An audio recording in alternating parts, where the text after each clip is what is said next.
Hello student. समष्टि अर्थशास्त्र यानी कि मैक्रो इकोनॉमिक का बहुत ही ज़्यादा इंपॉर्टेंट टॉपिक, जिससे रिलेटेड बोर्ड एग्ज़ाम में बहुत ज़्यादा पूछा जाता है। बोर्ड एग्ज़ाम की क्लास 12 के लिए बहुत ज़्यादा इंपॉर्टेंट है, हिंदी मीडियम स्टूडेंट के लिए स्पेशली। और टॉपिक है व्यक्तिगत आय या फिर व्यक्तिगत, जिसको इंग्लिश में पर्सनल इनकम कहा जाता है, और व्यक्तिगत प्रयोज्य यानी कि पर्सनल डिस्पोजेबल इनकम। इन दो टॉपिक के बारे में अक्सर एग्जाम में पूछे जाते हैं और न्यूमेरिकल्स भी आते हैं। तो कैसे न्यूमेरिकल को सॉल्व करते हैं, उसके फार्मूला और उसका अर्थ के बारे में बात करेंगे। सबसे पहले हम पढ़ते हैं व्यक्तिगत आय के बारे में। व्यक्तिगत आय क्या है, यानी कि पर्सनल इनकम। व्यक्तिगत आय भी कहते हैं इसको, व्यक्तिगत आय। व्यक्तिगत आय से आशय उस आय से है जो किसी देश में एक वर्ष की अवधि में व्यक्तियों अथवा परिवारों के द्वारा वास्तविक रूप से प्राप्त होती है। मतलब किसी कंट्री में रहने वाले जितने भी व्यक्ति होते हैं पर्सनल रूप से, और या परिवार होते हैं, उन परिवारों के द्वारा जितना भी वास्तविक रूप में आय प्राप्त किया जाता है। वास्तविक रूप इसलिए होता है क्योंकि जो इनकम मिलता है व्यक्तियों को, उसमें बहुत सारी चीज़ें जो हैं उनको इधर उधर पेमेंट करनी पड़ती है, टैक्स देने पड़ते हैं या फिर डिविडेंड देना पड़ता है, जैसे कंपनीज वगैरह होती हैं। उस सब को देने के बाद उसके बाद जितना पैसा बचता है उसको उसकी पर्सनल इनकम कहा जाता है। ध्यान में ये रखना है कि ये जो व्यक्तिगत आय होता है, ये जो व्यक्तिगत आय होता है, व्यक्तिगत आय हमेशा जो है राष्ट्रीय आय से कम होता है, राष्ट्रीय आय से कम होता है। यानी कि जो राष्ट्रीय आय होता है वो ज़्यादा होगा, व्यक्तिगत आय कम होता है। ऐसा इसलिए होता है क्योंकि ये जो उत्पादन होता है वो विभिन्न प्रकार के साधनों के द्वारा हो जाता है, जिसमें सभी साधन उपलब्ध भी नहीं हो पाते हैं, और राष्ट्रीय आय में से अनेक कटौतियाँ काट दी जाती हैं और कुछ जोड़ दी जाती हैं। और राष्ट्रीय आय में से केवल और केवल जब व्यक्तियों का पर्सनल सरकारी छोड़ के निकाल दिया जाता है, तो ऐसे में यहाँ पर व्यक्तिगत आय पड़ जाता है, क्योंकि राष्ट्रीय आय में से सरकारी आय को घटा दिया जाता है, उसके बाद व्यक्तिगत आय की प्राप्ति होती है। इसीलिए राष्ट्रीय आय से व्यक्तिगत आय कम होता है। अब बात ये आती है कौन कौन सी चीज़ें व्यक्तिगत आय को ज्ञात करने के लिए राष्ट्रीय आय में क्या जोड़ा जाता है और क्या घटाया जाता है, वो ध्यान रखना है। सबसे पहले हम पढ़ेंगे जोड़ी जाने वाली मदें। कौन कौन सी चीज़ें हम राष्ट्रीय आय में जोड़ेंगे जिससे व्यक्तिगत आय की प्राप्ति हो। तो वो मेन क्या क्या है व्यक्तिगत आय में जोड़ी जाने वाली चीज़ें हैं, जो हस्तांतरण भुगतान प्राप्त होता है। विभिन्न प्रकार के हस्तांतरण भुगतान, विभिन्न प्रकार के हस्तांतरण भुगतान, यानी कि जिसमें आ जाता है पेंशन,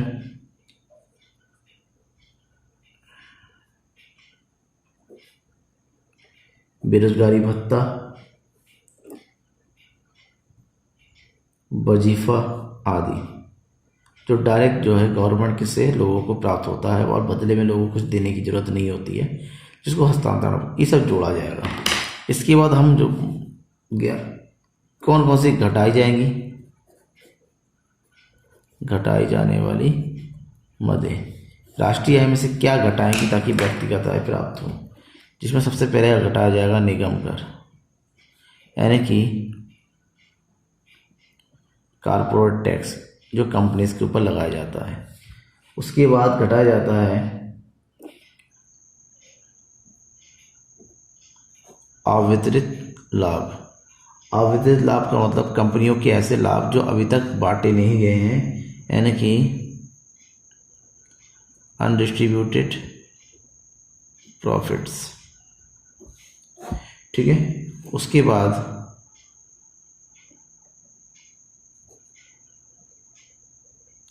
सामाजिक सुरक्षा में कटौतियाँ, मीन्स सामाजिक सुरक्षा हेतु जो कटौतियाँ मिली जाती है, जो फंड या पेंशन फंड आदि के रूप में की जाती है, वो राष्ट्रीय आय में नहीं शामिल कर घटा दिया जाता है।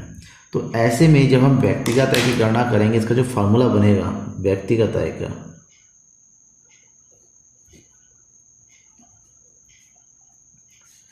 व्यक्तिगत आय।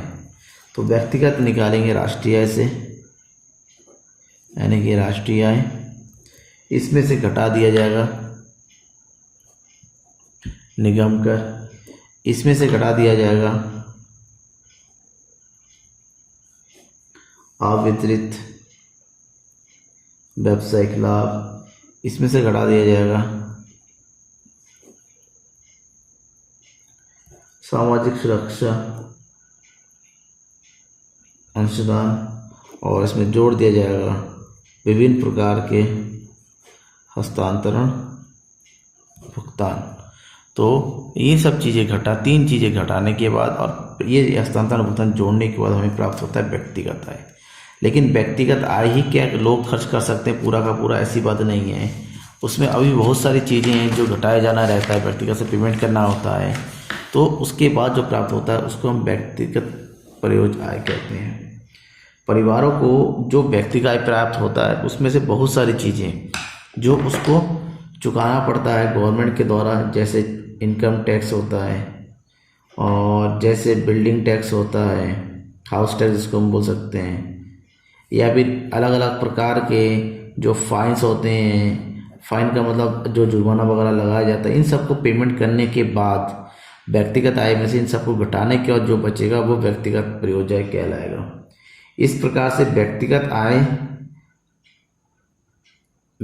आय पहले निकालेंगे, उसके बाद आएगा व्यक्तिगत प्रयोज्य आय। प्रयोज्य आय का मतलब जो एक्चुअल में खर्च होने वाला होता है। तो इसका जो फॉर्मूला निकल के आता है व्यक्तिगत प्रयोज्य आय का, ये बराबर हो जाता है व्यक्तिगत आय, इसमें से माइनस कर दिया जितने भी प्रकार के प्रत्यक्ष कर होते हैं, इनकम टैक्स हो गया, हाउस टैक्स होता है, इसके अलावा माइनस कर दिया जाएगा सरकार की अन्य विविध प्राप्तियां। ठीक है, तो व्यक्तिगत आय में इन दो चीज़ों को घटाने के बाद फिर हमें मिलता है व्यक्तिगत या व्यक्तिगत प्रयोज्य आय। Thank you.